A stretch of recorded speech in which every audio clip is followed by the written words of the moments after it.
Sorry, just got the recording notice. Yeah, that's great. Thank you. To just, I suppose, give some, not so much a recap, but another framing of legitimacy. And I was rereading the David Beetham's book on legitimacy, where he says that legitimacy is power which is derived from conformity to rules, but importantly, where those rules are derived from norms and beliefs. And it matters in that what we're looking at when we're thinking about legitimacy is what keeps us following rules, or at least not deserting or rage quitting, I suppose, in blockchain language, or even accepting, that we might accept because we see something as legitimate, as we discussed last time, that we agree with a ruling because we're accepting that authority, even if we disagree with the ruling. So I think what's important is it's not just about keeping subjects obedient, it's about also legitimacy constrains the powerful. And by that, I think when he's talking about it, he means that the powerful maintain power by abiding by the rules, in that legitimacy itself is a constraint on the powerful, because, for instance, if they derive their power from the will of the people, then they need to keep the people, I suppose, happy in that that's how that legitimacy is maintained. And I think that Justin Sun example that we talked about, and which was in Vitalik's piece, is an example of that, where he didn't necessarily take into account the will of the people in that instance. But for me, when we're talking about legitimacy, that was all just a little bit of framing, I suppose, for where I want to go with this, which is that in the conversation last week, and I was reading back over Jack's fantastic notes, thank you, Jack, there was some debate about whether identifying legitimizing factors of a particular blockchain group can be a way to engineer outcomes for that particular group or for that community. And indeed, Vitalik's post suggests that it can work that way, that it is a mechanism in itself. But for me, and some people disagreed with that or said that's not how to think of it. I think for me, the way that I think about it is that the reason to look at legitimacy is because it helps us to understand the behavior of those who are involved in that particular group, in that particular blockchain. And also, I think my interest is in observing the differences between groups. And we're going to put a link to a survey that we've put together, very much draft form, that we're interested in seeing if anyone could test for us, which is asking questions to try to get at those behaviors, to try to see whether people have different ideas about what should and shouldn't happen within their particular group. And I think, as Vitalik has illustrated in his piece, we need to pay attention to it because it produces behaviors that go beyond responses to incentives, which is the thing that economists like Jason are more likely to look at. So for us, it's about these other dynamics as well. And I think for me, it's also about understanding power relationships, what those who are subordinate in a situation or less powerful are willing to accept. So for instance, would we accept an early stage investor having a majority stake that can influence votes over a protocol's future?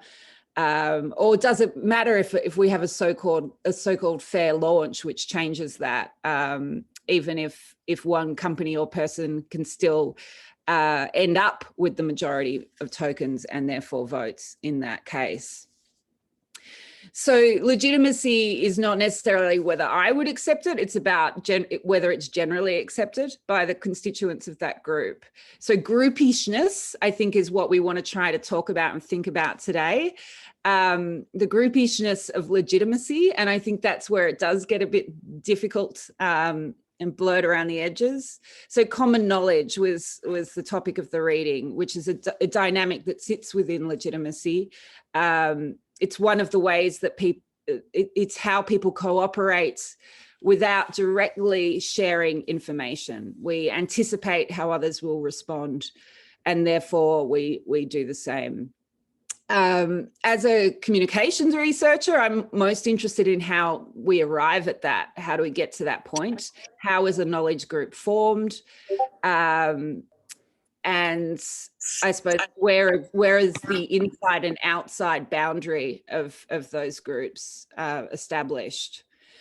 So of course that can be that's created through what academics might call discourse. It's created through some kind of even idea of science, the discourse of science itself that gives it some kind of status, but it can also be other kinds of knowledges through memes, through play, through communities of practice, all of these things which we see. But I actually do want to seeing as I have Jason here, who is a professor of economics, does a lot of work on blockchain economics, happens to be my husband.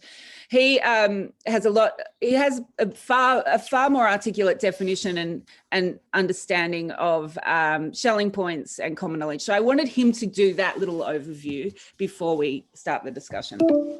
Hi everyone, thanks. 1 minute. Thanks for inviting me into your circle of trust. So the super interesting question, this, and I think this is one of these things that economists themselves are just waking up to some of the gaps in focal point theory, or the idea of a Schelling point. So I just want to just give you some background of that, of terms of how we see it, and also what we're missing. I think what the point that you're actually sort of starting to really get into with this idea of focal point legitimacy, which is a super interesting concept. So just background, Schelling points or focal points. The reason that economists find them significant is that in an economy, you have coordination with communication on everything, right? So a market is communication with price signals, a hierarchy or a firm is communication with voice signals. Everything in an economy is coordination, different people coming together to coordinate and cooperate to do things using communication, except for this idea of a focal point, which is coordination without communication. And that's why it's significant, is it's this weird animal that just shouldn't exist, but it does exist. And it was the genius of Thomas Schelling to sort of point out this, why this thing was a phenomena, with this idea that of mutual expectations and common knowledge doing the work instead of direct messaging, instead of coordination itself. And this sort of drew the attention to the idea of, if I know that you are trying to coordinate with me and you know that I'm trying to coordinate with you, instead of us sending messages to each other to coordinate, what we can do is draw on our mutual expectations of common knowledge. So I have to think, I know what I think you know, and you have to think, what do you think I know? And then in that mutual expectation of common knowledge, we look for salient points, just things that stand out. And we coordinate on those salient points, those focal points, which is just weird stuff in the background that I expect will stand out to you and you expect will stand out to me, and then before we can coordinate on those points.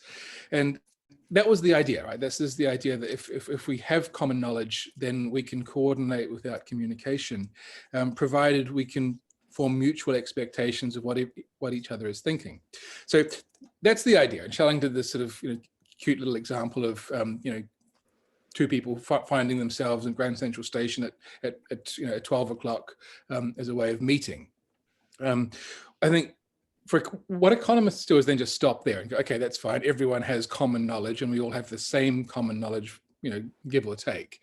But I think what's super interesting is this idea of emergent communities with their own emergent common knowledge, and this notion of this process of creation of that. So I think the analog of two people trying to meet somewhere in New York City using background common knowledge, the analog in the blockchain space is who will be our leader, or in the background of will we rug pull or not rug pull, or will we do a thing?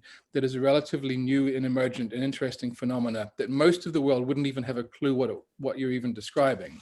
But inside a community, there's some sort of salient things that stand out on that I know that you know that you know that I know, and therefore we can coordinate on that, whether that's yes, we do the thing, or no, we definitely do not do the thing, or yes, we follow that person, whatever they say, whether that's a buy signal or a sell signal or a commit signal or whatever it is.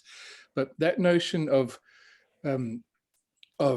common knowledge and salience being something that is constructed within a community is, I think, the really interesting new phenomena here. And this is what sort of memes to me seem to be if it's true. So we should open it up there to is this a thing that's occurring, or are we the comments within the document that we had for today's reading suggest that that's how others are seeing it. So we will leave it up. We'll leave it open to discussion now.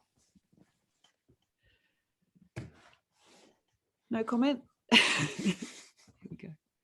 I mean, I always have comments, but I'm trying there's millions of comments on the side. Awesome. Okay, you can go, Zargam. But I'm not going to, Primavera, I think you should facilitate this time. Yeah, I was actually reading the chats in order to spot someone. But maybe Zargam, because you raised the hand and bring it down, you can start, and then we can have Anuj and Eric commenting. Yeah, I mean, I guess I was going to just start by pointing out that, I think this is communication. It's just on a different medium. Like when you're creating common knowledge, you're creating, whether I'll just say institutional knowledge, because you have some context in which you're in.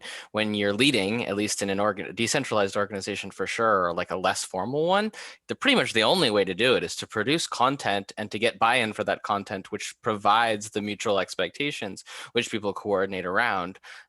That, at least in my experience, is almost the only way to provide the leadership function when you do not have the sort of explicit mandate of a hierarchical organization.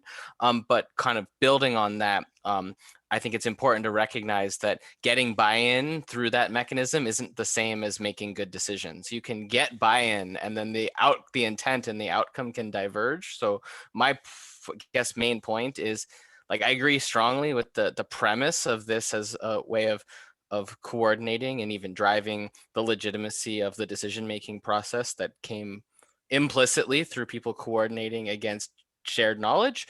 But I always want to highlight the difference between, just because we all agree to do the thing doesn't mean that the outcome is what we expected or that it was a good thing that we did.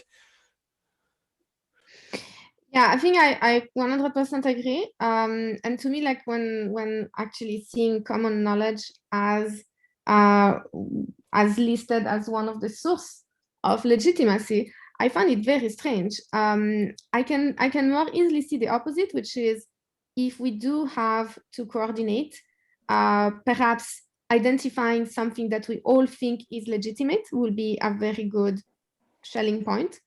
So legitimacy becomes a tool for facilitating coordination. But I have a hard time accepting the idea that just because we all coordinate around something, then that would entail a more legitimate outcome than if we coordinate in a different way that was not Schelling point, or just like from a hierarchical or whatever. And I think you gave the example, Jason, pump and dump on rug pulls. Is it something that you consider to be, or that the community will consider to be legitimate just because there is some kind of tacit coordination around it? Or is it just something that they are doing in order to benefit, but the notion of legitimacy doesn't necessarily come into play in that? Yeah, I think that's a good point, actually. Perhaps it's more that the common knowledge is a product of legitimacy. Maybe. Yeah, that's what I think. Like I can see that direction quite easily. If we have common knowledge about what we consider to be a legitimate action, it's likely that this is going to be the action that many people will take, right? But from here to say that the opposite is true, meaning that just because we come up to a coordination point because of very random reason that we are not even aware of, just like this tacit implicit mechanism of non-communication. I can see a lot of Schelling points that are actually perhaps not legitimate at all.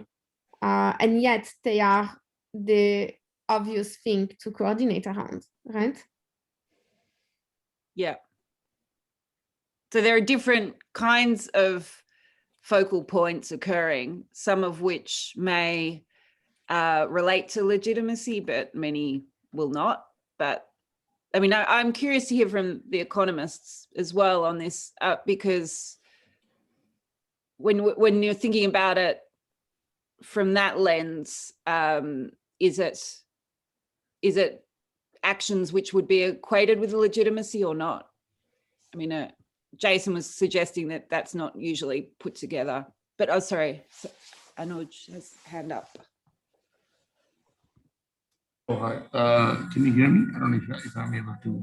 Yeah. Okay, thanks. Yeah. So yeah, I was just thinking about this, that I think there's a kind of a premise which I don't think I agree, which is maybe it's like in more like in the last 30, 40 years, in like certain things in philosophy, like utilitarianism and things like that, have questioned this whole idea that as if we actors come into a scene as individual monads, and then the problem is how can the background, give us the information, and that also assumes these kinds of theories of like only humans can have agency. I mean, animals can, but the background cannot have agency because agency cannot be ascribed to will, which of course goes to certain theories of epistemology and certain bases, and which has been made to question, especially, the whole analysis. And I'll bring a metaphor of like the Internet of Things. They use that where the idea is that it is incorrect to assume that when we have a phone, it's not like the phone has no agency. The phone is a kind of a quasi-agency, algorithmic, like it thinks. So what I mean is that when two people, it is also very much like, the whole background concept of what Wittgenstein and Heidegger is like, when people gather in a place, the background also kind of speaks to them. And the background doesn't have to be physical background. Of course, it could be culture, it could be the specific background. So there's a lot of like, for example, certain things like say on crypto Twitter, people know when they chat and have conversation, decision making, they know that even if they don't know the people, they know the kind of topics that would be taken up by others and would not be. So, it's like, it's a bit, I think it's interesting to also think that it is not just enough to say it was not the will of the people, like just in some case, but it was also the kind of situational moment of the particular community at that case. Because the same thing could have been in another case that the people would have said yes to, because it's not like people's wills are like fixed or they have a amount in their mind or head. It's largely a conversation at all times with the background, right? So I think what I'm suggesting is we might want to give more credibility or more value to the background as not just something neutral is there, and we humans are the only ones with agency and the only ones with will. And also this will has also been questioned lately, where it's not like humans are the only ones carrying all the will and everything is passive around them, which is also not the case. Not even like animals or plants, but just like things, just like life and background and context. So, and especially language happens this way completely. Like language acquisition proves anything that humans are not the only ones with all the will, environment and things speak all the time. So I guess an interesting idea is also is like, when do we find backgrounds to be legitimate? We don't find all kinds of cultures to be legitimate. Like in a certain environment, we know that you're supposed to respect this kind of behavior, not that. And it's not always enforced by humans coming and telling you. So yeah, just like some thoughts around that.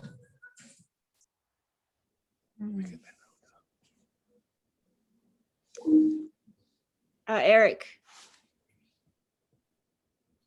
So this kind of follows directly from Anuj's points about background as having agency, or at least I see it as doing so, which is in the chat, there was a discussion that just barely preceded Jason's reference to leaders as, or a leadership role in inducing a sort of Schelling point or focal point equilibrium for a common knowledge.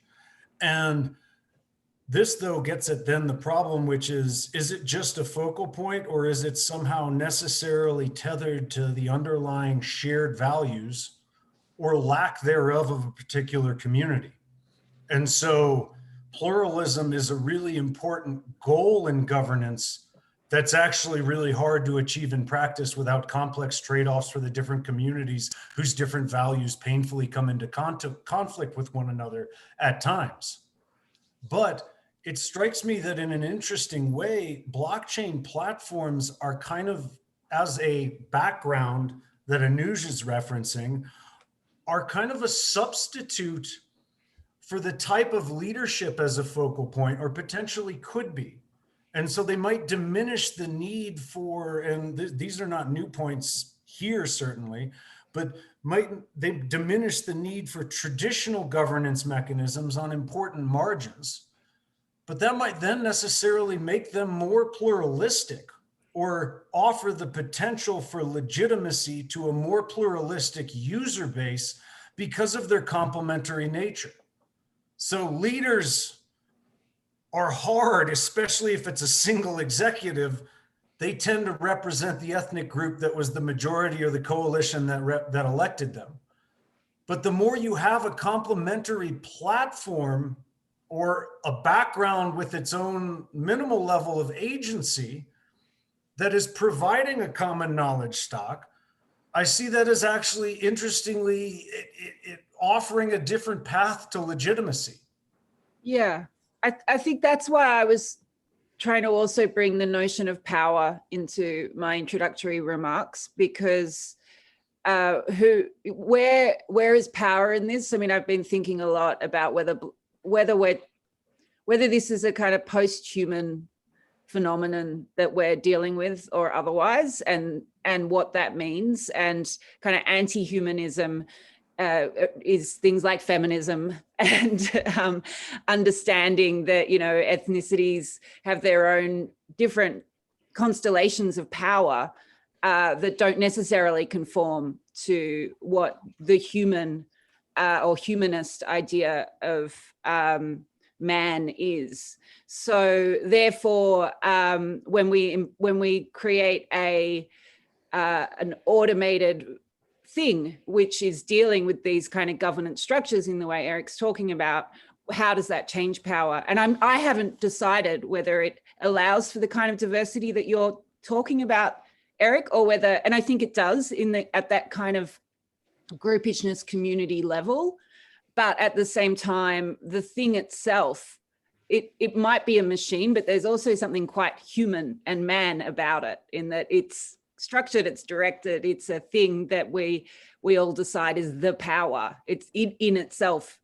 It might allow for, anyway, I haven't decided what I think there, but Zagam had his hand up, and then back to Anu. I want to like build on Eric and tie this into the leadership and even crypto Twitter discussion. So in my opinion, at least in this opinion from experience, that there's still a lot of very human leadership going on. In fact, the very amount of attention that we've paid to Vitalik's blog on legitimacy, to me, is saying that there's a very fundamental leadership by establishing the common knowledge, because that's the common knowledge that people in the Ethereum community have about the concept of legitimacy, wherein some normative interpretations are becoming cast in a form that becomes the common knowledge in which the discourse takes place.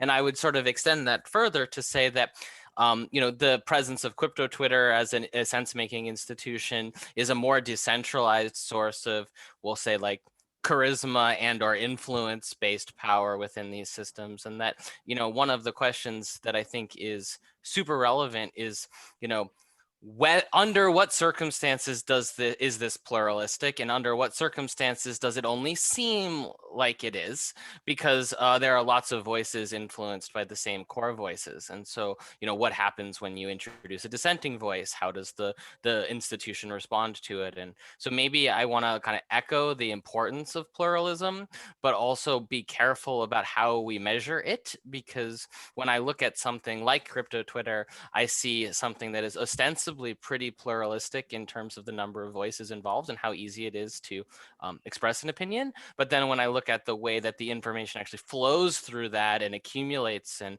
sort of amplifies, there's actually a very small number of real voices leading through common knowledge. Yeah, can I jump on this? I'm sorry, because I cannot actually raise my hands, but I think there is like, it's super interesting, because like this question of Schelling point versus legitimacy, in my view, like after this discussion, I think it's actually, and I'm happy to be proven wrong, but right now I feel it's actually incompatible, in the sense that it feels like, especially if we consider that legitimacy requires this type of power, right? And like legitimacy is about power, like you're assessing the legitimacy of a powerful entity. And it seems to me that when we're talking about Schelling point, that's actually, if we're actually talking about a real Schelling point, which is like, there is no communication, there is no direction, and whether explicit or implicit, and therefore we have to rely on these, what I think other people will do and what they think I will do, and so forth. And so in that case, it feels to me that the Schelling point is actually quite a distributed and decentralized mechanism of consensus, of coordination, and therefore calling into legitimacy concerning the Schelling point, it almost doesn't make any sense, because there is no power inequality, there is no power structure that is directing this coordination. Whereas when we're actually starting having leaders, then for me, it's not, I wouldn't call this a Schelling point. I will call this that there is a centralized coordination actor. And then you can question the legitimacy of this actor, right? And so if we have like Vitalik saying like, this is why XYZ, and because people consider this entity to be a legitimate leader, then they will follow, and then the coordination will be achieved because of this centralized benevolent dictator style mechanism, as opposed to because of the Schelling point. And so what I'm trying to say is like, I feel more and more convinced that we cannot really associate Schelling point with legitimacy, in the sense that Schelling point being a source of legitimacy, because if we actually have a real Schelling point type system of coordination, then that means we don't have any actor that is more influential than the other. And you just have to rely on this common knowledge of what other people might do. And of course, they can be hybrids, right? And maybe you have like in situation in which, for instance, if we need to decide whether or not following one fork or the other, of course, I know that if the cryptocurrency exchanges are picking one fork, they have a lot of gravitas. And so there will be a lot of people following that. And that means they actually have power into the governance. And it's not a pure decentralized Schelling point system, even though there is no official, so it's like, it's more of a polycentric mechanism. But I think when we're talking about Schelling point, at least my understanding of it is that there is actually no power disparities between the actors, and it's just like we need to coordinate in one way or the other. It's and not, oftentimes, it's the state. I'm sorry. Okay, I think I'm done with this. Sorry, Anuj and Vlad. Yeah, no, it's okay. I think it's interesting, because the thing is, except for a perfect information network, there will always be power. So even if people don't actually talk or send messages, like even like, for example, if you're meeting in New York City, there's always there's a kind of the politics of the world and the city makes New York in such a way that we even know where to meet in New York. But if I told you in like somewhere we don't even know, nobody knows, and I met you there, and it's not America, it's not any country that anybody knows, some country somewhere in Asia, for example, we will be like, I don't know where to meet you, we have to actually talk. So it's not like because we don't have to pass communication, there's selling point, and selling point means there is no politics. Selling point means there's actually politics happening, very much so. And the politics has dictated where we make it like obvious, like, you know, the kind of thing obviously people need there. Why is that obvious? Because of the power structures, because of what came before us and all that. And the other thing is that I think what we have not talked about here, which is interesting, is that when I talked about crypto Twitter, also there was other aspect, which is the medium that we use to coordinate or to use communicate matters a lot. So it's a very different power structure on crypto Twitter than, say, when you meet in person in a conference and when, say, there's Vitalik and other people, because you can easily form cliques and stuff in different ways, for example. Whereas it's also very different when you are like on a chat room, that's different. So it's not like even in Ethereum, there's like a single community, because there's like each medium has its own community. And then between communities, there's like different between mediums. So it might even happen that some decisions end up becoming more legitimate in some medium, and in some other medium, it is still questionable as some others. And then it's interesting to see how between different mediums, like how the same people, when they go from, especially in crypto where people have anons and stuff. So you could be the same human body, but have like 3 different crypto Twitter, and trolling people have like completely different views, actually changing the conversation based on very 3 different views. So it also becomes interesting to think that it's not even like for example, as far as I know, Schelling and the classical literature did not consider the same person having multiple identities, and that changes the conversation, because then what happens is it's not even like you can't even establish at times if people talked or not between them, because maybe as an anon I had certain information that I bring in another community where I'm not an anon, you know. So a lot of the times the politics plays in this kind of a way also, where we don't see it, but it's completely there.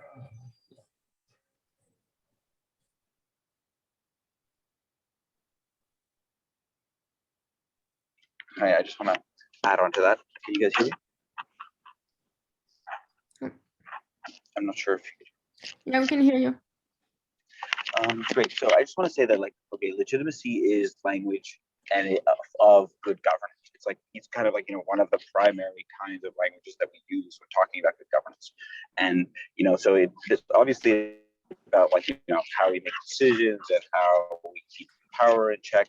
And, you know, all these things kind of come together, but they can come together in so many different ways. And legitimacy can be so many different things and work so differently in different places. And they can hide so many different weird kinds of diverse stuff that whenever we talk about legitimacy in these contexts, we're exercising like our own agency in the way that we want legitimacy to work in our context, whether it's so that we can understand what the hell is happening, or so that we can have outcomes that we actually regard are legitimate, you know, in the sense of like good governance. And it's not just, you know, a matter of force, but it's really a matter of moral, not just like in line with the will of the people, but like a moral good, like moral normative good. And so when we talk about legitimacy divorced from morality, I feel like we're losing like a really important part of, you know, the literally like kind of maybe doing a disservice to the conversation about legitimacy, because and acting as if we want to live in a place where good governance isn't a matter of moral consideration.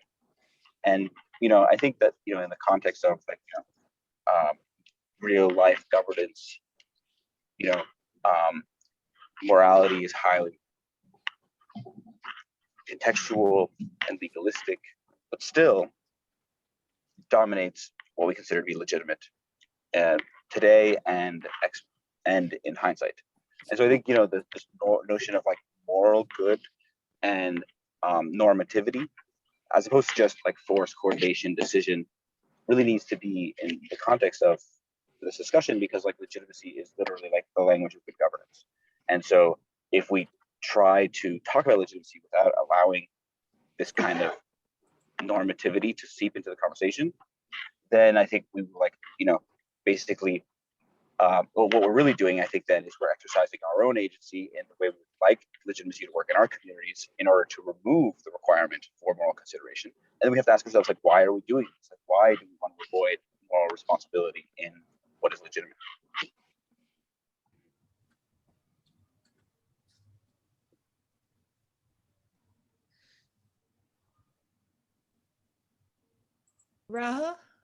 Did I say that correctly? Yeah, that's great. Hi, I just have a quick comment, basically like maybe more confusion. So when we're talking about legitimacy, and exactly like I think Vlad was mentioning right now that it says something about governance. The people that I've like some of the groups that I've talked with are kind of really resistant to even thinking about something, thinking about legitimacy, and they more think about reputation in the blockchain systems and reputation as a like a better as a better metric or a framework to thinking about how power structures are formed within a decentralized network, because it's authoritarian market ideals where one's legitimacy should be gained, and it's always at the threat of being lost if the market decides against you for some reason. And so the concept of so the concept of legitimacy somehow, at least just based on my own observations, seems to be like more of an outsider category enforced on some of the blockchain, some of the ideals of some blockchain communities or collectives than like an inner evolving category within the communities, if that makes sense. Because when I think about legitimacy, I think about at least a kind of power that is gained, let's say, through a kind of either through expertise, through a kind of democratic process, and it seems to be more like sustainable at least, and kind of might create some kind of implicit or explicit contract between that center of legitimacy and other people in the community. Whereas I think a lot of like the rhetoric, at least in decentralized communities, like to unsettle and disrupt those narratives, I think. And if that makes sense. So I just, I guess like I was just a little bit lost on that concept of. I think you're making an interesting point, which is basically like, I think when we talk about legitimacy, we need to talk about the scope at which we're assessing legitimacy. And you can have a community in which things are strongly legitimate within the community. So you have like endogenous legitimacy, but maybe what the community does as a community is considered illegitimate into a broader context, right? And so you cannot really look at something and say this is legitimate or illegitimate. You need to assess legitimacy in the eyes of who is actually assessing it, right? And I think it happens often that some communities have a particular value system, and some things that are considered not necessarily good or bad, but actually legitimate from inside the system might be considered illegitimate from outside the system, because you have a different value system which is assessing the legitimacy of things, right? And so I think like it's a little bit related to the idea of this group think. It's like, but it's also different groups can assess the same thing and can have very different opinions about whether it's legitimate or not. Vlad?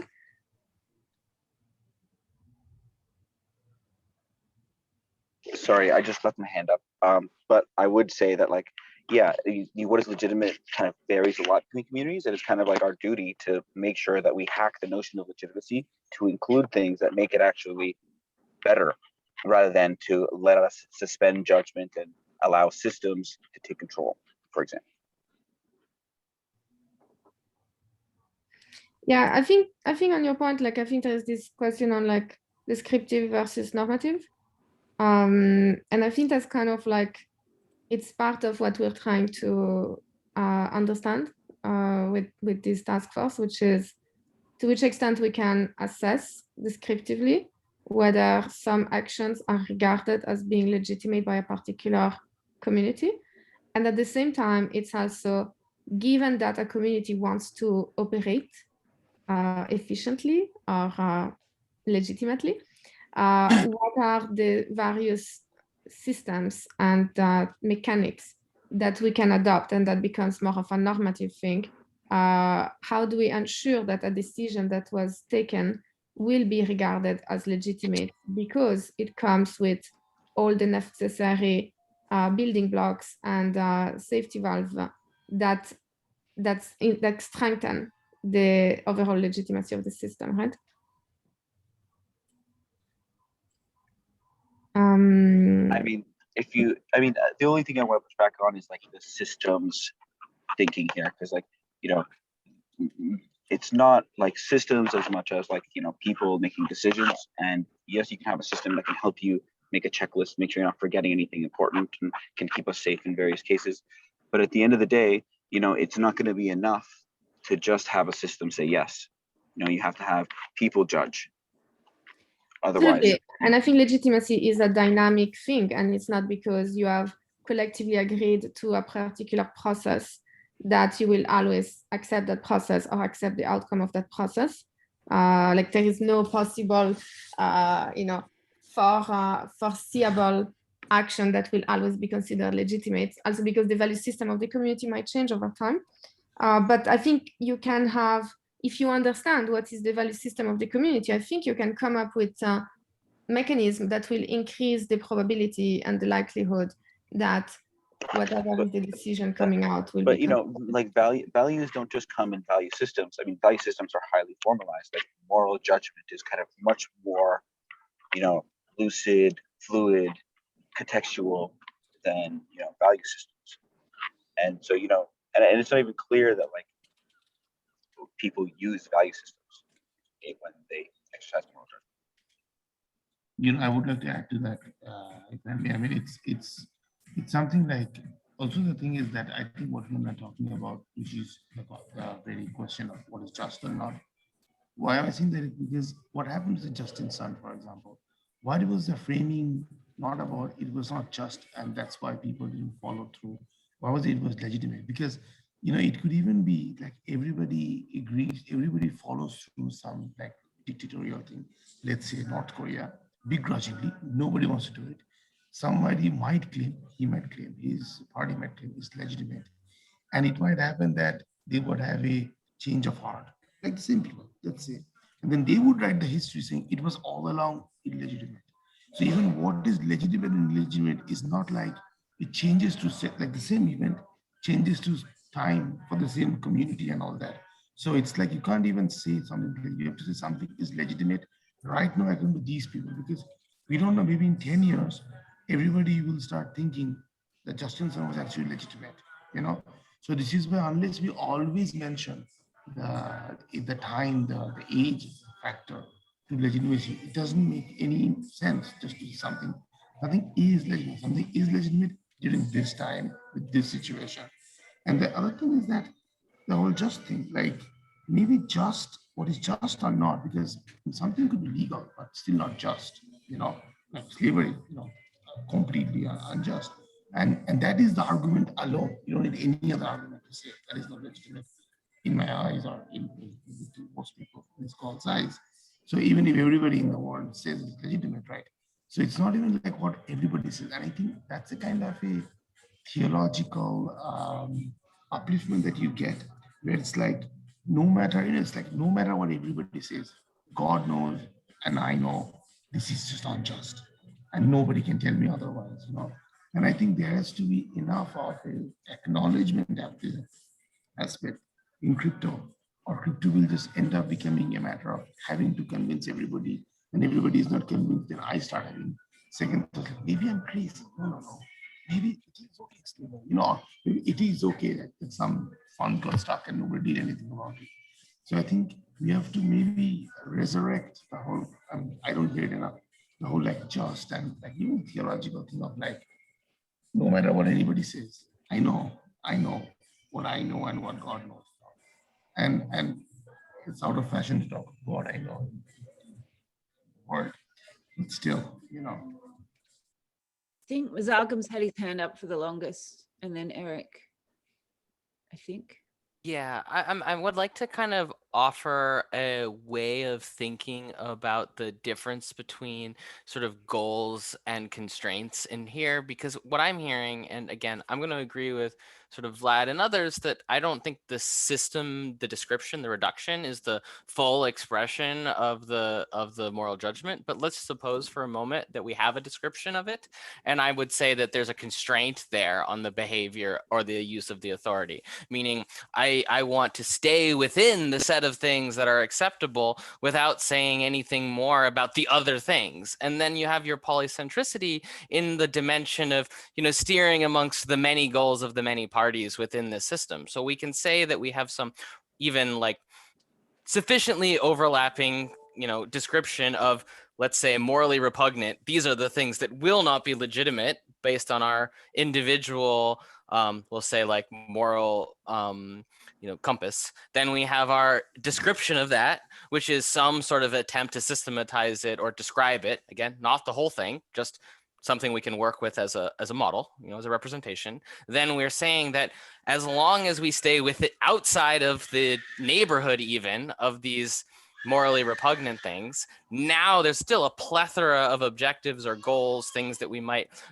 individually prioritize or might even be in contention with each other. And so you can have your polycentricity or your pluralism in the dimension of what are we trying to accomplish and what's more important than what, and the tensions can arise, all the natural, messy, human, where are we trying to navigate to stuff. But we can leave, at least in my opinion, we can press the role of the sort of, we'll call it the common knowledge of what is, morally acceptable, not, good or bad dichotomy, but just there's this danger territory we don't go near because we agree that it's morally repugnant. Then we can have both of these concepts that we're discussing at the same time. And interestingly enough, I think that that moral component is actually part of the common knowledge, because your group can only really be a group if we have some pretty consistent expectation that everybody's going to stay away from the things that we would all mutually agree are, repugnant in this sense. But then we still have lots of room to argue and debate and have differing opinions about what to do with the degrees of freedom that are left.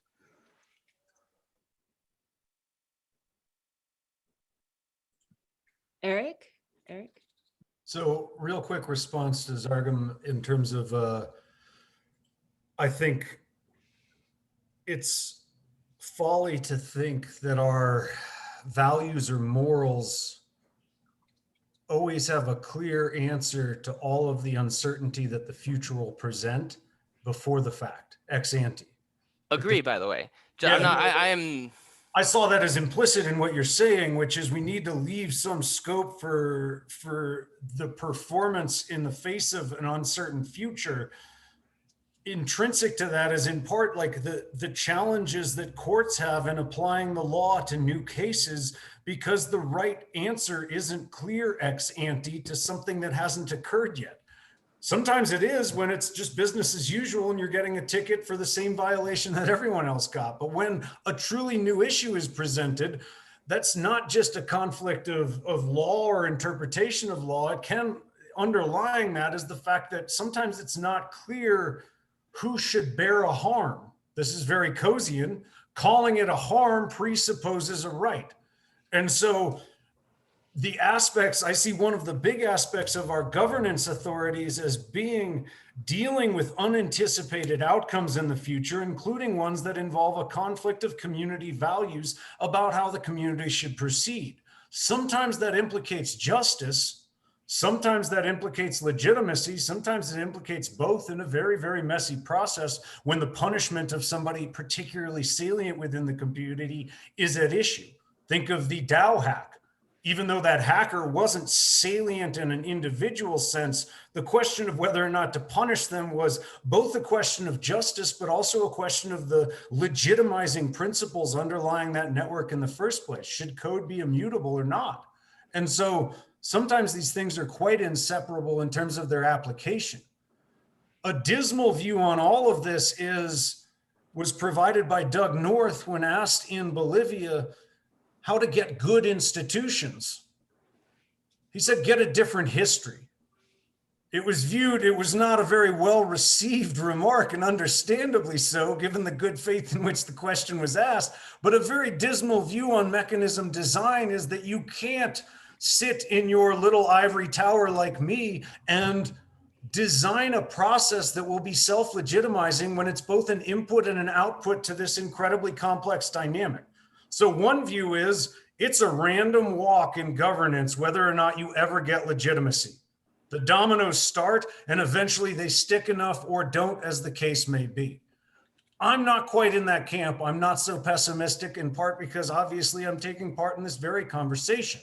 But a final point I want to ask in terms of how we design these things are, who are the spoilers in these communities? And this is a term in constitutional parlance that deals with the people who refuse to take part in first the process that leads to an election of a constituent assembly.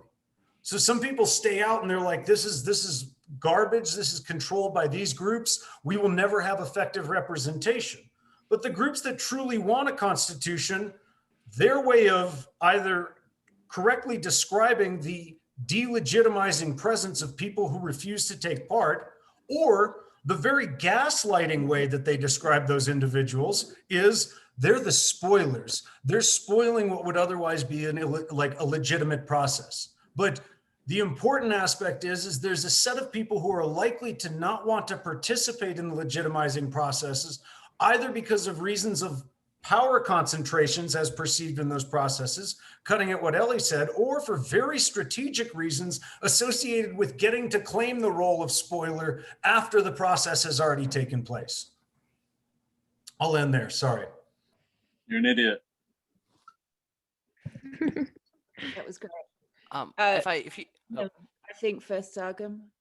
Yeah, I And just if want to that- say you made a really important point about your participation here and the sort of the understanding what we're doing as being the random walk comment in particular. And I wanted to make an observation about the whole mechanism or institutional design, these kinds of things, is that if you make a very physical analogy to like spaces that people move around in, I don't think you can get away from saying that you know, it could be kind of a random walk up to, you know, shaping. And when you're creating the shapes, you still cause those random walks to accumulate differently. And so looking at something that is neither totally deterministic, where you can somehow presuppose you can drive the outcome, but at the other end, like avoiding the assumption that it is somehow totally devoid of structure and thus random in the sense of a random walk, it's a bit more like random walks on shaped spaces, where the shaped space vis-a-vis the institutional design, the structures, et cetera, that you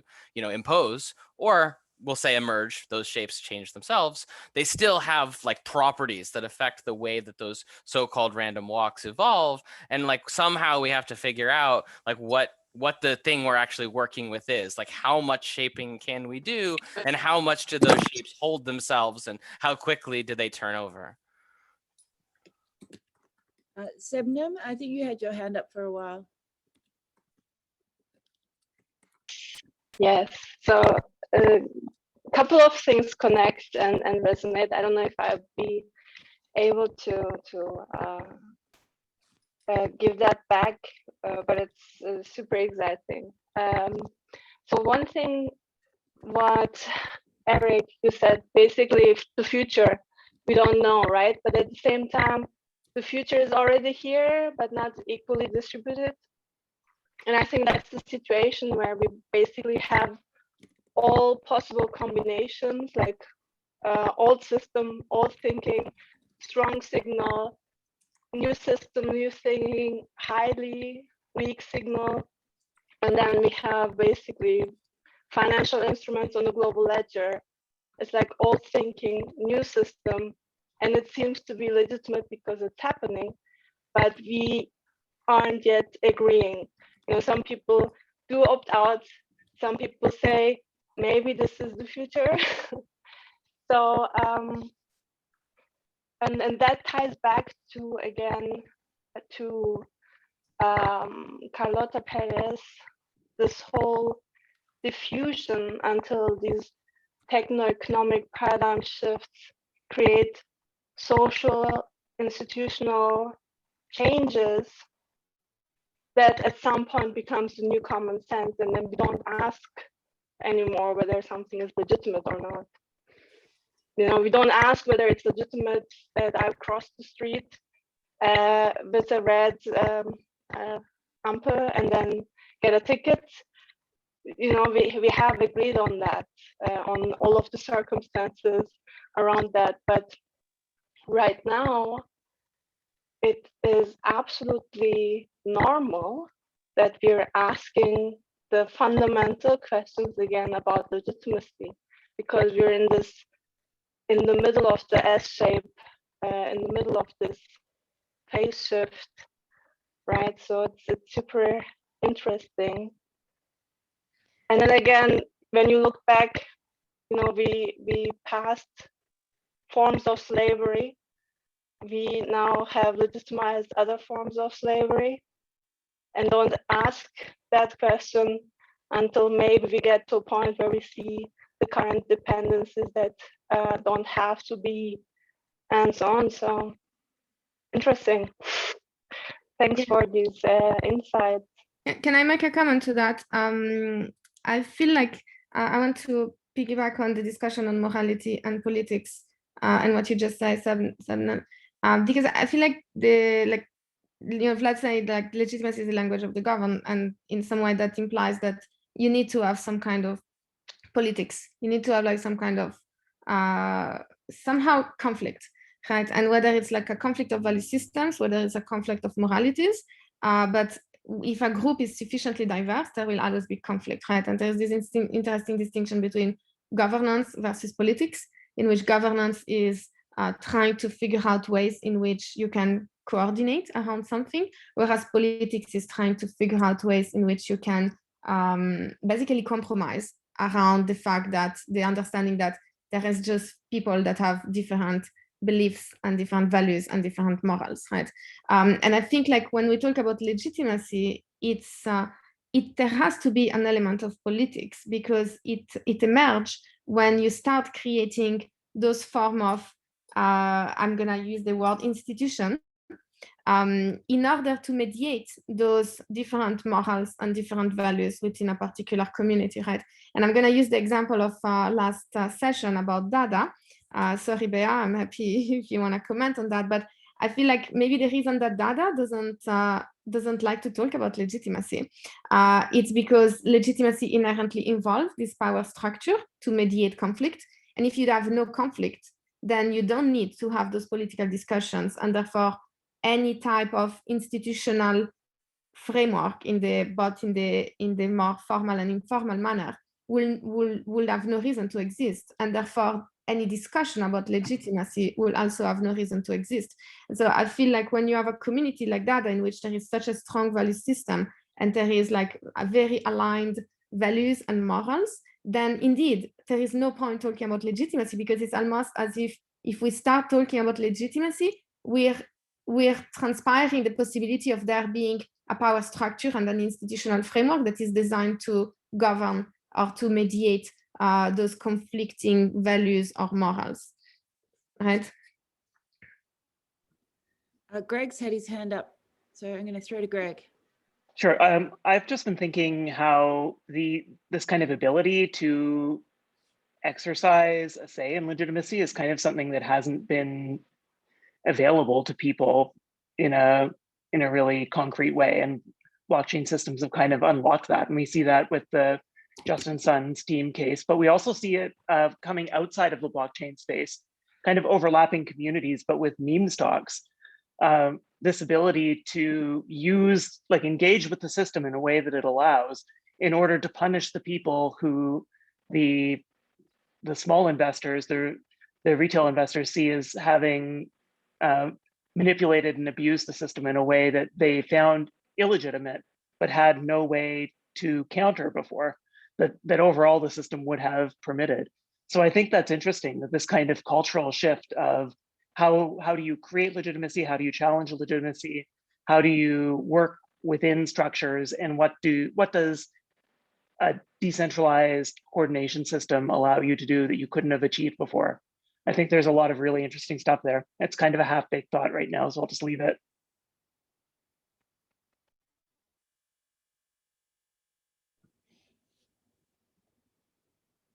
Thank you. Further comments? Oh, did another hand go up there? Back to Anush. Back to you. Yeah, hi. I was just thinking, and maybe it's a crazy idea, which is that, we see a lot of like this bubble formation, especially lately with, like, for example, all the conspiracies you keep hearing once every day, right? And there are people, even like there's one I recently heard, birds are not real. There's a huge group now. Birds, like actual birds, are not real. And you would think, who would join that? And there's a lot of people who are seriously doing that. And even the guy who started 2017, people think he's trolling, it's a joke. And he keeps saying, no, it's not a joke. And he's like, yeah, haha, it's a joke. And people are joining it as a joke. And now it's like very vague. You don't know as an outsider, is it a joke or not? Even the people inside, if you ask them, and I've asked some, they're like, they're shocked, like, yeah, whatever, who cares? So you don't know. So these things make it super difficult to even have this conversation, legitimate or not, because who the hell knows what is reality? I mean, we're talking about legitimacy of what is real or not. It's not like something enforced a system, or it's like real like birds and shit. So, and I think the more we have this kind of narrative and rhetoric of legitimacy, I feel it's almost like a political psychological affect of like people reacting to like, oh no, there's too much legitimacy. I will stay in my own bubble. I will just do more conspiracy theories.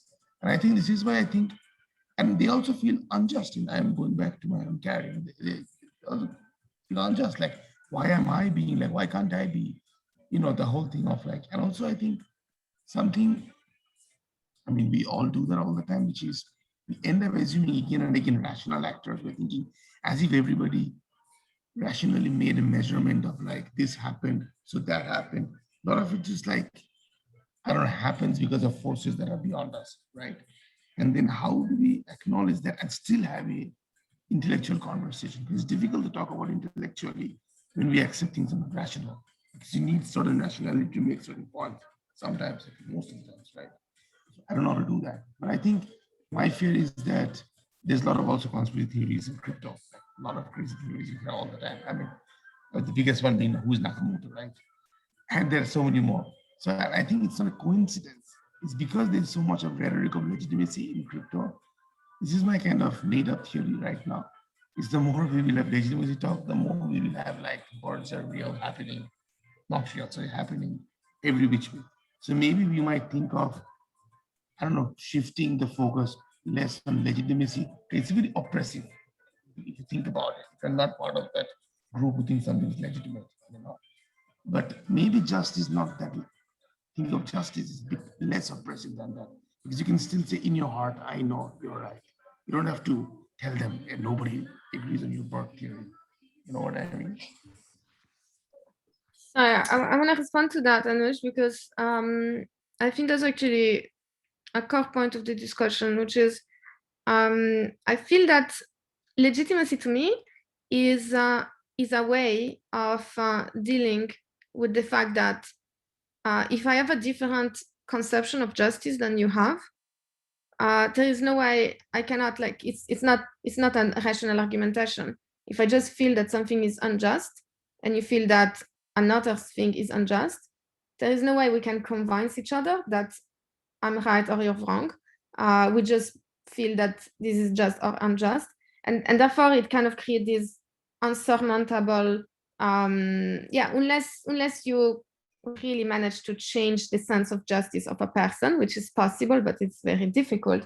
But you don't do that via rational arguments. It's just based on the fact that you embody a different value system and a different set of morals. And so to me, like, if we talk about justice, we can talk forever, because there is no possible coordination about what is just and what is not just, unless we all end up with the same morals and the same ethics. Whereas I think it's more interesting, at least in my view, to discuss legitimacy, because it's a way of accepting that we have different morals and different values and different ethics, and yet we still see a point and a benefit in coordinating and cooperating. And therefore, we need to find something that will enable us to overcome, to go to a higher level of abstraction. And we're no longer discussing what is just and what is not just, but we're trying to find an agreement on a just process or a just mechanism by which a decision will be taken, while knowing that the decision cannot please both of us. But we nonetheless want to be in a society, and we still want to coordinate each other. And so the legitimacy discussion is kind of a way of escaping from this impossible solution of finding something that is just for everyone, and just finding a process or finding something higher in the meta level that we might both consider to be just. And then the outcome will not be just. I will still feel that the outcome is unjust, but I feel that it is a legitimate outcome because it was taken in a mechanism that we both agreed was legitimate. You see what I mean? Yeah, I know what you mean. I think it comes down to like what you said, like it would help us coordinate, or it will aid in coordination, because because if we just focus on just, then it will end up having more and more bubbles. But I don't know about that, because I hear your point, and I feel there's a privileging of like at all costs we must coordinate. I don't know about that. You know what I mean? Because if you do that, then you also kind of inadvertently create these kind of bubbles where people will be like, I have no choice than to stay in my conspiracy theories and meet the 10 people who believe birds are not real. Because if I have to go out and meet other people, you have to coordinate, and then they will be like, they will see how I'm treating everything. And I think that's a kind of, it's kind of a structural oppression, you know what I mean? That legitimacy has, that justice. I mean, there's advantage of legitimacy, as you said, I completely agree with you. But at the same time, this kind of structural oppression. Yeah, sorry. Yeah, I'll be quiet. Go ahead. Okay, Vlad, back to you. Yeah, so I mean, I think basically there's a kind of a way in which legitimacy attempts to evade questions of law in order to and just pivot them into questions of decisions and how we make decisions, and like by what processes we make decisions. But I think that's like more a really like a kind of like that this is like a tradition that comes from civil law, and like this notion that like we're going to agree on how we manage conflict, and like that's how we do law. And I think that that's actually like kind of like there's like this assumption that is made sometimes in this conversation that like if we can agree to something, then like like we can like or like if we agree to how we make decisions, then that's like a good way for us to manage conflict about decisions. And I think that like this like ex post disputes historical perspective, like constant judgment, is really like it's possible to have like secure conflict management in that manner without having to like agree up front on like how we make decisions. And so I think like it's possible to have a notion of legitimacy and understanding of legitimacy that like accepts the responsibility for conflict, and doesn't require that we try, and doesn't like avoid this conversation about law and conflicts of morals and conflicts of interest and conflicts of like interest, in the sense of like people with different political ideologies or political positions. So I think like there are like different legal traditions, and in the civil law tradition in particular, we have this notion that like we should agree on how we do things in order to like so that we don't fight about the outcomes.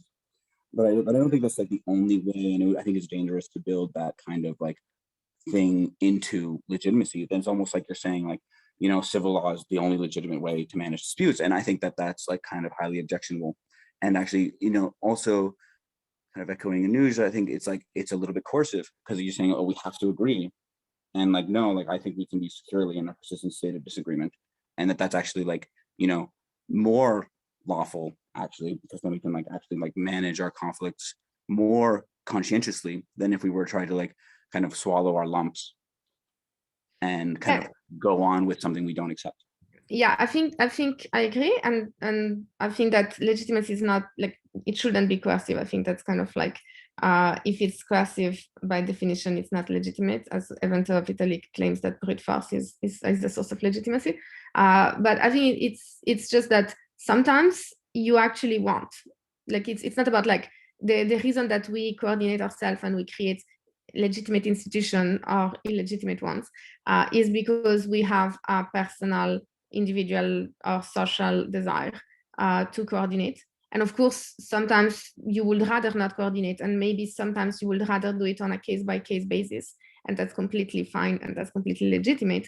But that takes a lot of effort, because if every time you need to solve an ethical or moral conflict, you need to have a case-by-case discussion, argumentation, and just figuring out what is the best process that we want to agree with, that will reduce immensely the amount of interaction we can have. And of course, the solution is a hybrid, which is for like standardized conflicts, we might want to have an institution that is dealing with them. And then for very specific one, then we just want to go on a case-by-case basis. And I think the interesting question that you raise is the extent to which, once we agree to a particular form of process that will manage those conflicts, are we stuck into it? And then I think it happens all the time. You legitimately create an institution, and then this institution just takes over and becomes this coercive institution that is no longer legitimate, but that is using coercion in order to preserve itself. And I think the challenge is like, how do we create, I'm using the word institution, which I hate, but basically, how do we create systems that enable us to facilitate and mediate some type of interactions, and especially when there is a conflict about justice and morals, but don't get stuck into them, and always have the possibility of question them, their legitimacy, and always have the possibility of exit, and without high cost associated with exit and so forth. And I think that's kind of like, that's the place in which we want to explore. And more so, I think that especially when we are in a blockchain system, this is because of the decentralized nature and because of the forkability and because of the low exit costs that are associated with some of those systems, then legitimacy becomes, like, re-questioning legitimacy becomes more and more important, because it is very easy, if you act illegitimately, to lose your power, right? Yeah, sure, Anush. Yeah, thank you for, I was just huffing and puffing my muteness. And it's like, because the thing is, I mean, the first is that as long as we have legitimacy and with the background or with the kind of need of coordination, and even if they are like polycentric, there's a kind of unstated thing where people feel always in the air, like, yeah, we have like multiple pockets of legitimate little pockets, but there's a kind of a constant fight and a kind of marketplace between that, because there's a kind of a meta legitimacy, and that's the real legitimacy. All these little pockets are not real unless you're ignorant in your own pocket. That's a good thing. The moment you're made aware there's a bigger pocket, you're like, yeah, dude, someday we have to finally beat the other legitimate circles and be the one. So there's always that danger, and then that comes with the kind of oppressing thing. But even with like, how can we have this kind of a legitimacy where you have multiple kind of variations in it without having to frame it in an economic marketplace thing where everybody is competing with each other? And the other thing is, I mean, this is where conspiracies and bubbles actually help. I mean, not always good way, but sometimes very good way. You're basically being a rebel against the ancient nation, I mean, it's better to be a bubble at least. And the other thing is that the exit thing which you said, it's really like, you can't exit. I mean, even if it's open source, first you have to read to the code and you have to understand it. And if you're nobody, if you exit with your own coin, you are just broke. Even with the centralized, there's no hope. So exit, and sometimes you need an application and nobody else will do it with you. So you have to garner enough people. So maybe if you are an influencer or if you have social capital, you can exit. In exit, it's just not like, it's basically exit is like, it's like you go to a shop, buy something, and you complain, they're like, you should have gone to another shop. You're like, well, that's a bad choice, and I should be able to argue with you that this was bad. And that we don't always have, And so I don't think. No, I agree. I think that there is like a specific thing about blockchain system that actually is different, right? And please prove me wrong, but I think like the actual exit cost on a blockchain system, because of the decentralization and the interoperability. And of course, you cannot exit on your own, because if you exit on your own, then you're on your own. But if there is a critical mass that doesn't agree with a particular thing, you can always, I mean, assuming that smart contracts are actually open source, you can always cut and paste and just redirect towards this new system. And of course, there is the question of the economic value associated with that. But if there is a critical mass, then the economic value will follow you, right? And so what I'm saying is that there is, at the technical level, there is much less barriers to exit. And the only barrier to exit that you encounter, assuming a proper open and decentralized system, is the economics that comes along with whatever tokenization system you have. And again, this is a matter of critical mass. But as opposed to any other online platform that is not a decentralized one, in which, of course, you can always exit, but in that case, where are you exiting to? Because you don't have the cut and paste feature. So I'm just saying, like, I think in the blockchain space, legitimacy plays a very interesting role, because the lack of legitimacy can easily trigger a fork or an intervention by the population of people that are no longer happy with that particular system. I think what I discounted, I agree. Just one little, what I discounted is the bar is so low in the tech world, because it's not like a consumer world where you have consumer codes and stuff. You can't do nothing in that regular, like Google or Apple or whatever. So compared to that, at least you can fork. That's already something more. But I was just thinking, because that it could also be because you would feel worse now that, you know, technically you can do it, but you can't actually do it because you have to, you know, as you said, you have to get a critical mass of people who will come with you. So I don't know if it feels worse when you know that you can, but you just are not popular enough, or to know that nobody can. I don't know. You know what I mean? Like, you feel shitty that you're not popular. Zagam and then Vessel. So we had a couple, Vlad was one of the people who mentioned this, and I was going to try to peel back to maybe the sort of layers of agreeing to disagree, because it seems to me, at the very least, it's important to distinguish the, let's say, the legitimacy of the constitutional framework you're operating within versus the policy making under it versus the individual decisions. And I can agree to disagree with you over the decisions I make as long as I abide by the policies, and we might agree to disagree over policies as long as we abide by a constitutional process, and so on. And so, like, you know, at some point, maybe there's a point at which we might even have to agree to disagree on the opinion about how to amend the Constitution. But I think it's really tricky to not distinguish which layer of decision making you're talking about when you talk about agreeing to disagree.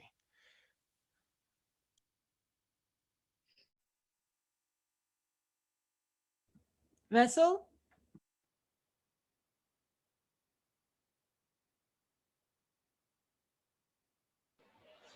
Sorry. I'm multitasking a bit because I had to put a baby in the bed, and that's why I didn't really talk so far.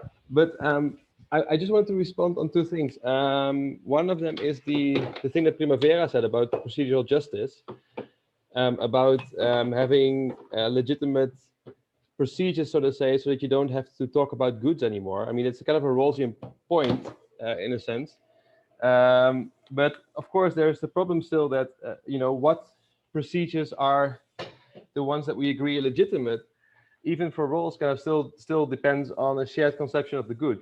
So he says, like, we have a shared minimum conception of the good. And if we want to talk about what is legitimate, we also have to talk about what is actually this shared conception of the good. And in that regard, I think that one thing I kind of disagree with a bit with regards to the popular opinion is that there is this, you know, vast differences in what people find to be just. So that, you know, I mean, it's like, you know, you might find one thing just, another person might find another thing the just thing to do. I actually think that there is some kind of shared understanding of what is just. It's a bit like, you know, we can compare it a bit with like hospitality. So on the one hand, there's huge differences in hospitality, you know, like, I mean, if you go to the Netherlands, you know, you get, you know, only a coffee and a piece of cookie, like a piece of cake, maybe, if you're lucky, if people invite you to their house. In other places, you get like a whole meal, you know, so there's huge differences in like what people have in terms of etiquette when it comes to hospitality. But the principle of hospitality is like a principle that is shared among cultures around the world. So there are certain things that we share when it comes to justice and with regards to yeah, so this more substantive notion of the good. It's only like the question is more like, how do we start to think about this shared understanding of justice as it underlies a concept of legitimacy. That was it. Sorry.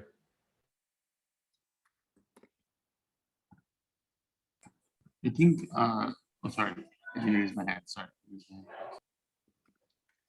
Maybe Jason, do you wanna talk to your comment on Hirschman? Yeah, no, it's so Hirschman's Exit, Voice and Loyalty is a book that has kind of been forgotten, I think, in a lot of literatures, but it's actually highly relevant here. Just this notion of thinking of these different mechanisms of dealing with conflict, where we often sort of push political discussion and to the forefront, but Hirschman's argument was essentially that when we're thinking about this from an efficiency perspective, exit is often a more effective solution. If you can design a constitution in such a way, or use technology in such a way that makes exit a possibility. So we end up often with a sort of privileging political solutions over exit solutions, possibly more than we should. And I think Prima's point that one of the amazing things that you just kind of get for free, or you get at very low cost with a blockchain technologies, is that it does just have low cost exit if you can make a community. And historically, that's relatively rare because we've always lived in a physical space where exit was always a very high cost solution, which is why we ended up with often favoring political or legal or sort of dispute management type solutions rather than just split the community solutions. So I think, yeah, Hirschman's interesting on this. And I think that if I can add to this, like there's a discussion, do we want to like promote an exit-based approach or a voice-based approach? And of course, the voice-based approach is more of a political system, whereas the exit-based approach is more of a market-based system. And again, I think like once, if we manage to like, the problem is that when you exit, you're actually disconnecting, and this can hinder the long-term sustainability of the communities, right? Like, because if everyone that is unhappy exit, then you just get a very high level of fragmentation, and the community is not sustainable. And I think the interesting question to explore is whether when you enter into a blockchain system, exit can also, if exit is done because of lack of legitimacy, and therefore if exit is done collectively, then you actually maintain the community, and therefore it's not necessarily leading to this dilution of the population of a particular system, and therefore you might actually get the benefit of exit without the cost associated with it, right? And of course, at the same time, I think if we go into the voice-based approach, the voice-based approach has this interesting thing of like bringing more legitimacy and enabling people to participate and being more inclusive, which might strengthen the community as well. And I think like those two, exit and voice, they each come with benefits and drawbacks. And I think we might want to see like, how do you get like a legitimate system, which of course enable easy exit, because in some way, if you enable exit in a easy and straightforward way, then you're kind of putting yourself constantly on the line, because you know that people can leave at any point, and hence it's kind of like a self-constraint that you have to act legitimately, because that's the only way in which you can keep the community around your system, right? Okay, well, maybe time. So I think maybe Anuj, I don't know if you had a final quick comment, and Morshed, and then we'll close. I have a comment, but I'm never quick. So I will say Basically, I was thinking an interesting model also to look at is basically how the French versus the Americans did the secularism, because the French secularism is the assertive and the Americans are passive. And the assertive secularism, because it deals with legitimacy, religion and stuff. Like the French were like, we have no religion in the state, so any kind of like public displays are not okay. Where America was the other way around, like we have all the religions, so they went from 1 to many in America, whereas in France they went to 1 to 0. And there are different things. So in America, because they want from 1 to many, they have very many little bubbles of very communities, religions, and all that. Whereas France does not have that little bubbles, and the rhetoric of integration is very big in France. So what I'm saying is that maybe it would be interesting, and maybe I'm biased here.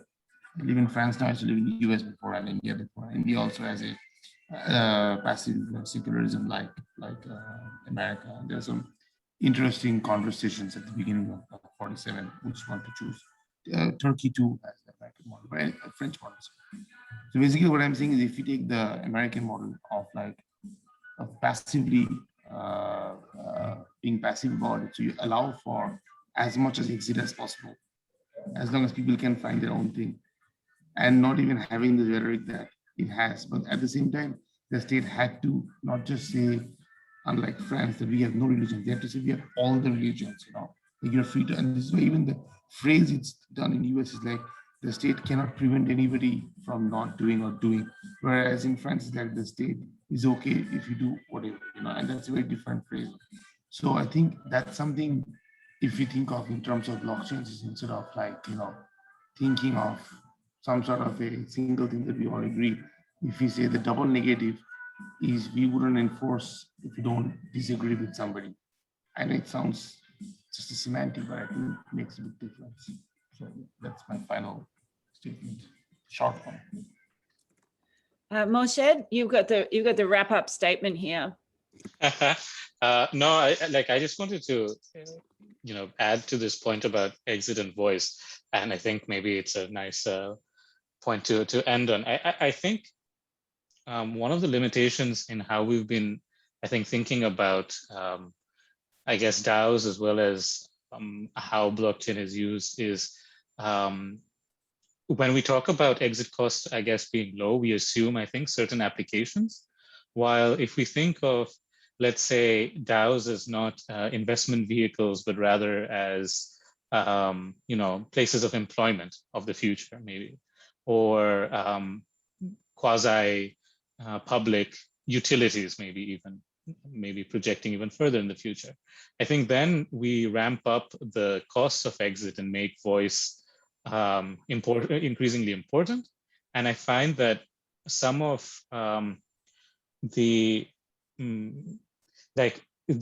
think some of the tools that we've now been thinking about, and as well as the conceptions of legitimacy we've been thinking about, might have a more difficult time in dealing with those sorts of situations, especially when those new applications come about. And I think that's sort of also one of the things that Hirschman talks about when he talks about why unions are created in workplaces and so on. Anyway, that was the point. I just wanted to add to Thank you. What we were saying. Primavera, did you want to give the final? I mean, we're meeting again in a fortnight. I cannot for the life of me remember what next week's topic is. Maybe more. No, actually, next week topic we need to decide because we didn't. We left it open ended. So maybe we can have the discussion on Discord, or if anyone has a suggestion right now. I do have a suggestion, actually. I was just typing this out. It got pinned as we went through because it wasn't the main topic, but I actually, and I had a little bit of a chat about this with some other people in the chat. I think it's actually really important to take an inspection of the power through which the like Vitalik articulates his opinions around things like legitimacy, not in a necessarily good or bad way, just observing that this is way more of a bully pulpit. It contributes to the common knowledge, but most people will interact with the topic of legitimacy by just starting from Vitalik says. And if you actually want to think about that, we realize that at least I think we should inspect that a little bit, especially considering in a lot of ways we started this discussion with Vitalik says, and whether we agree with what he says or not, there's an implicit power through contributing to the common knowledge. And I'm sorry to be kind of strong about this, but the more time I spend thinking about our discussions, the more I realize that that is one of our best observations of how power is exercised in the Ethereum community. Cool. I think that's interesting. Vlad is also suggesting something else. Maybe we can let's actually discuss on Discord, like make different suggestions, and come up with distributed consensus about which one to pick next. I also wanted to Discord link in the thing. Oh, there it is. Thank you. Thank you. I wanted to make a raise of hands about because the next session will be right during HCC, so probably we won't have it. But we were thinking maybe like if there is people in Paris on the Friday after HCC, can we actually see a raise of hand of who will be at HCC from the call?